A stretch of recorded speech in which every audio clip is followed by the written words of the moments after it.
The Italian restaurant scene in Las Vegas is such an overcrowded and saturated market, and I didn't expect Balla to be anything different. Everything has pretty much already been done.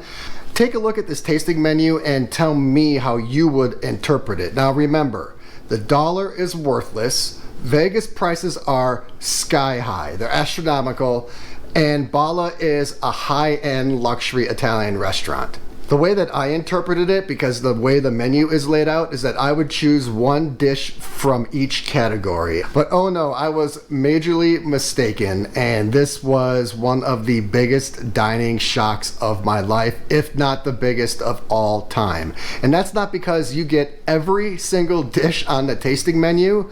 The food was amazingly delicious and the portions were hefty. Before I get to the meal, I quickly want to show you the two drinks. These are not included in the tasting menu, but they're so cool I have to show them to you. The first drink is the Dolce Prasado. Technically this is a dessert cocktail, but I needed a jolt of energy, so this jump-started my evening.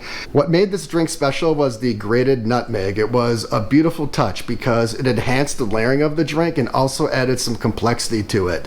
And then secondarily, I had the Showgirl halfway through my meal. I ordered this drink for two reasons. Basically, the cool name and also the coconut cream. I'm gonna walk you through all of these dishes very quickly. Now, the menu does rotate from time to time, but this is gonna be a very good representation of what you're going to get.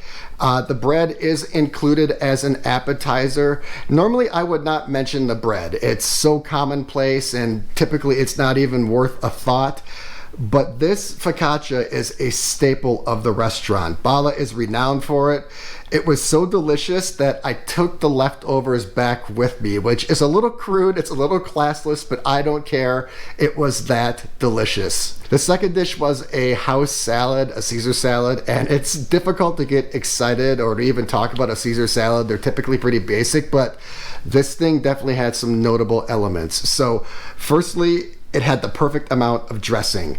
They were liberal with it, but it didn't drown the salad. I could still taste every single component of the dish. And also this salad was fresh. It was so amazingly and notably fresh. And that's because 99% of the items at Balla are farm to table. The ingredients are sourced daily from local suppliers, and pretty much everything is made in-house. Dish number 3, the Marinated Octopus. This is one I was not looking forward to. I rarely order octopus. I try from time to time just to get outside my comfort zone, and I've never really liked it. But this dish was actually pretty palatable. In fact, this dish was gone in like 60 seconds. The complexity and the finish is what made me really enjoy this dish. The white beans negated a bit of that potent seafood octopus taste, and the celery added a nice crunch in the bite. Dish number 4, appetizer number 4. There are 4 appetizers, and the burrata was incredible. This was the second best dish of the entire dinner. It is indescribably fresh. It was so fresh, it was liquid-like. It kind of was like a consistency of a Greek yogurt, but more dense and solid. Burrata most of the time is a basic, bland, boring dish, but this one was dynamic. The peppers added some much-needed zest to what's usually kind of a bland dish, and the pine nuts on the finish just simply sealed the deal. So those were the 4 appetizers. That would be enough to get a lot of you filled, but the overwhelming majority of the meal is remaining. Up next are the pastas.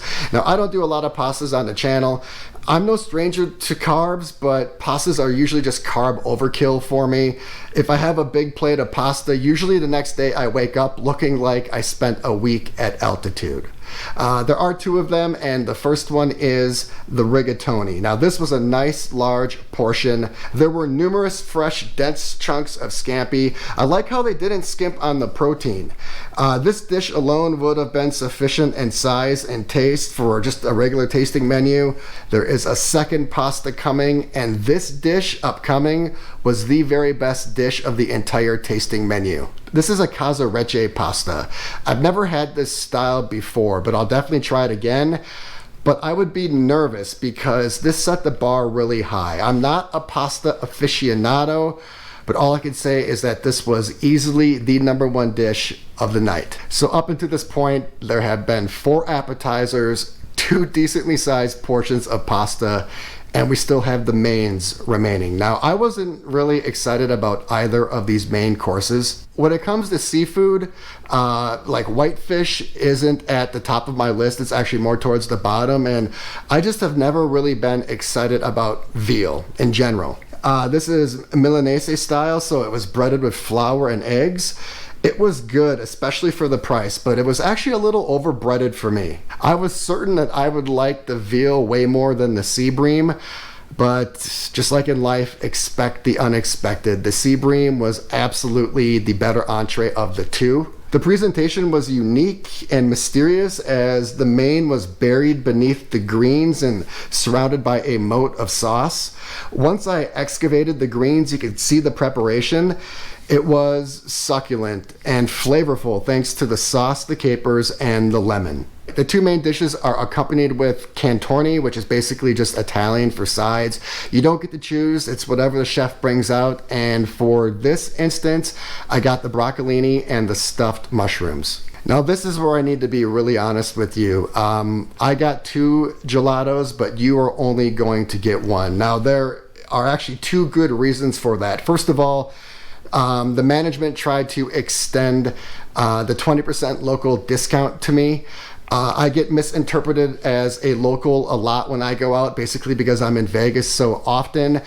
But I didn't want the Vegas local discount of 20% because I was doing a budget challenge at the Sahara and I wanted to pay the regular price.